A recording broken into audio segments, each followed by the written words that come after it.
Le chef de la maison civile du chef de l'État, M. Bruno Miteyo Nyenge, est en mission officielle au Sud Kivu depuis le lundi 10 octobre 2022. Il a été accueilli au débarcadère du port Iusi par M. Gustave Bagaya Mukwetadi, qui était à la tête de la délégation des partis politiques membres de la méga-plateforme politique et électorale Horizon 2023.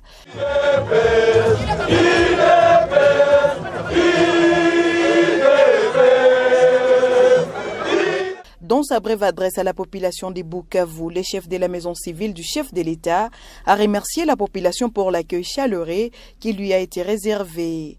Aussitôt arrivé, les chefs de la maison civile du chef de l'État ainsi que toute sa délégation sont allés présenter leur civilité au gouverneur des provinces. Pour Bruno Miteyo, son séjour au Sud Kivu vise pour objectif de faire un état des lieux au sujet des questions sécuritaires dans les milieux ainsi que celles du développement.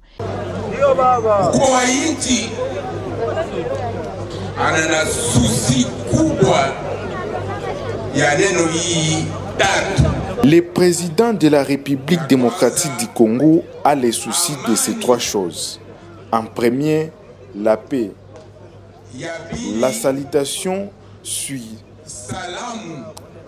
Troisièmement, le développement.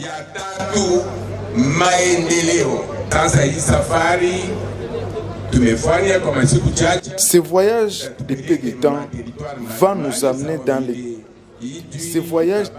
temps va nous amener dans différents territoires comme Idui, Kabare, Walungu, Uvira, Fizi, pour écouter les informations sur la paix. Où en sommes-nous avec les efforts fournis?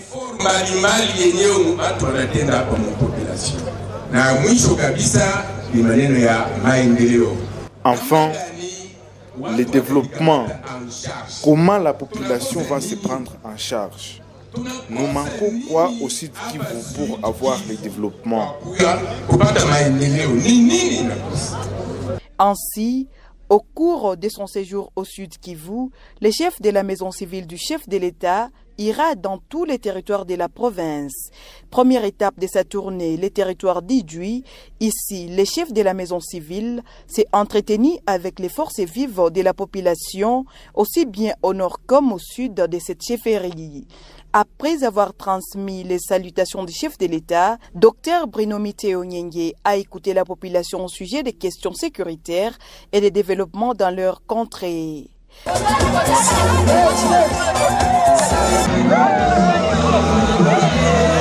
Après le territoire d'Idui, la veille, le chef de la maison civile du chef de l'État, Bruno Miteyo Nyenge, a visité le territoire de Walungu ce mercredi, le 12 octobre 2022.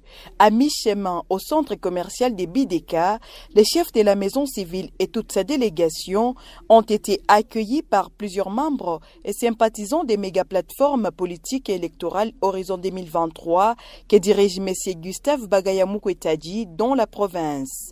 Notons que plusieurs personnes sont venues spontanément pour écouter les messages de Bruno Miteyo Nyenge. Dans sa brève allocution, Bruno Miteyo Nyenge a transmis les salutations du chef de l'État ainsi que de la première dame Denise Nyakeru, elle-même native du coin. À Walungu Centre, le chef de la maison civile du chef de l'État a présenté ses civilités auprès de l'administrateur du territoire avant de participer à une brève réunion du Conseil local de sécurité. Au cours de cette séance, quelques doléances ont été soumises au chef de la maison civile du chef de l'État, notamment la dotation d'une résidence pour l'administrateur du territoire, d'une Jeep pour sa mobilité et de quelques motos pour la mobilité des membres du Conseil local de sécurité. Juste après, Bruno Miteyo Nyenge est allé visiter l'école primaire Chibanda, récemment réhabilitée par la fondation Denise Nyakeru. Sur place, les responsables de l'école ont remercié vivement la première dame pour cet ouvrage, tout en plaidant pour que la première dame construise d'autres salles de classe pour l'excédent d'élèves créé à la suite de la gratuité scolaire décrétée par les chefs de l'État.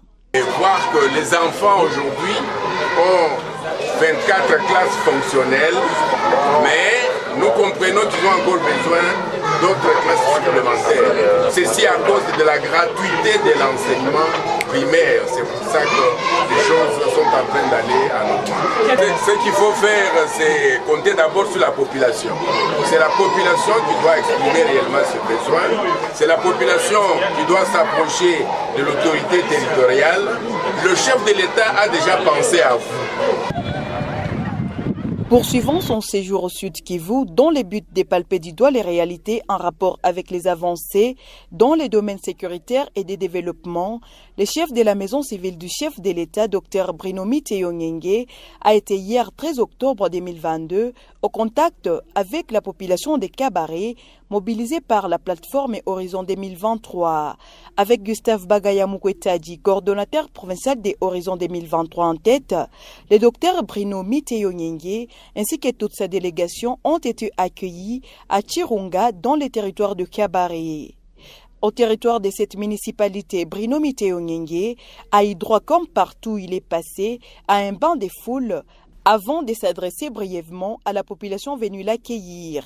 Après, s'en est suivi une brève réunion du Conseil local de sécurité avant que les chefs de la maison civile du chef de l'État n'échangent avec les chefs des groupements et de la société civile dans la salle de la chefferie de Kabaré. Ici, plusieurs doléances ont été soumises au chef de la maison civile du chef de l'État avant de lui remettre par le délégué du Mwami Désiré Kabaré Rogemanizi les documents contenant les plans locaux de développement de la chefferie de Kabaré. Par l'occasion, les délégués du Mwami, parlant au nom de la population de Kabaré, a réitéré devant les chefs de la maison civile du chef de l'État la volonté ferme de soutenir et d'accompagner Félix Antoine Tshisekedi Tshilombo, le chef de l'État.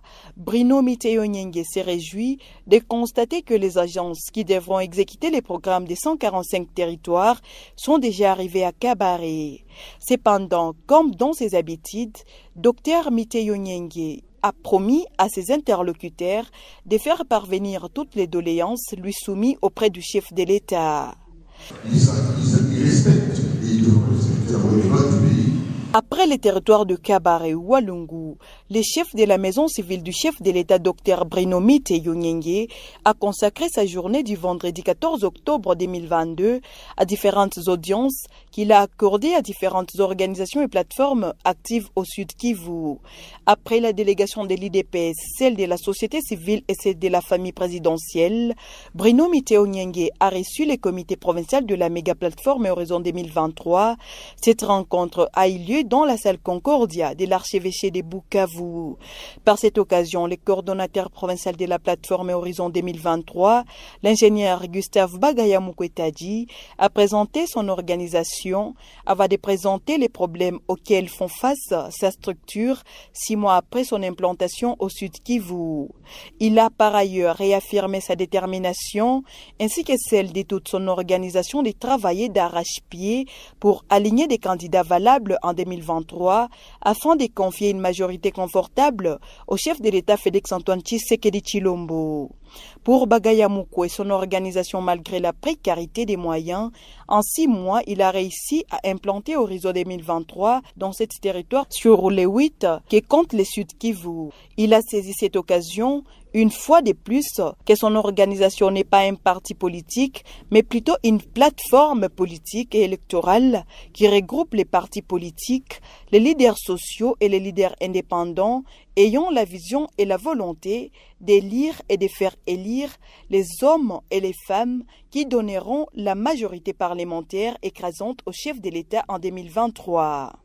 Toutes les personnes, tous les partis politiques et toutes les associations qui sont d'obédience, qui pensent qu'ils doivent accompagner le chef de l'État pour les élections prochaines, nous a demandé de faire ce travail afin que l'horizon 2023 soit la seule voie pour pouvoir communiquer évidemment avec tout le monde. Nous avons rencontré pratiquement, je vais dire, le chef de l'État en personne, même s'il est absent ici, mais la personne qui vient de nous recevoir et de nous parler en direct. Nous étions pratiquement plus d'une 50aine de personnes qui représentent pas seulement les différentes coordinations territoriales de l'horizon 2023 au Sud Kivu, mais aussi les grandes associations et même les partis politiques membres de l'Union sacrée de l'opposition et plutôt l'Union sacrée de la nation. Tous, nous étions là derrière l'horizon 2023. Le chef de la maison civile de l'État vient de nous donner un conseil c'est lui de pouvoir peaufiner nos stratégies. En premier lieu, nos stratégies, nous devons avoir des stratégies claires, réelles. Et ici, je ne pouvais pas le répondre parce que nous avons déjà ces stratégies-là, c'est peut-être vous qui allez répondre. En fait, c'est simple, nous avons une stratégie très facile. Nous sommes en train d'encadrer nos populations du Sud Kivu afin qu'aux échéances de 2023, nous puissions engager comme députés au provincial ou au national des personnes en dehors, je dis bien, très bien, en dehors de la voie des partis politiques. Parce que nous connaissons les défaillances, nous connaissons l'emprise que portent finalement nos textes légaux d'ailleurs sur les partis politiques, sur le fonctionnement même des élections dans notre pays. Et donc il y a eu beaucoup de gens qui ont été exclus de ces circuits-là depuis des années. Et aujourd'hui nous réveillons en demandant que ce soit aux étudiants, aux jeunes, de leur dire écoutez, vous dispersez vos énergies à travers les partis politiques. La stratégie elle est très simple, c'est là. C'est question de réveiller tout simplement les gens comme ça et c'est ce que nous faisons. Donc nous remercions vraiment sincèrement le chef de la maison, le chef de l'État, pour nous avoir félicités, parce que l'horizon 2023 n'a pas une année d'existence en réalité. Et au Sud Kivu, nous n'avons pas encore 6 mois, mais nous sommes pratiquement effectivement aujourd'hui dans tous les territoires de notre province, et demain après-demain, et ceci sans aucun apport extérieur, que ce soit de l'horizon 2023 Kinshasa ou national. Nous sommes là et dans toutes les provinces, l'horizon 2023 fonctionne comme nous. Ce sont des personnes qui croient à un idéal, qui marchent à pied, qui cotisent quand il faut cotiser pour prendre une bière, etc. Et voilà comment nous fonctionnons. Notons que les chefs de la maison civile du chef de l'État, d'une oreille attentive, a recommandé à ses interlocuteurs d'élaborer un plan chiffré et réaliste des stratégies qui pourront permettre à Félix-Antoine Tshisekedi Tshilombo de remporter les élections au Sud Kivu avant de réitérer son soutien à horizon 2023 et à son responsable au Sud Kivu. Pour clôturer sa mission au Sud Kivu, le chef de la maison civile du chef de l'État a visité les territoires d'Uvira où il a eu à travailler pendant plusieurs années et où il a lui-même vécu. Bruno Miteyongenge a ici été accueilli comme un fils du terroir par le maire de cette municipalité ainsi que d'autres personnalités avant d'adresser les salutations du chef de l'État à la population d'Uvira. Sur place, il a reçu plusieurs couches de la population pour les écouter afin de relever les problèmes qui minent ces territoires. Le chef de la maison civile a promis de faire part au chef de l'État de tous les desiderata de la population. Précisons que Bruno Miteyongenge a bouclé son périple d'Uvira par la visite de plusieurs sites tels que la rizière et huilerie des Kiriguiers, dont la plaine de la Ruzizi, une entité qui jusqu'à ce jour peine à décoller.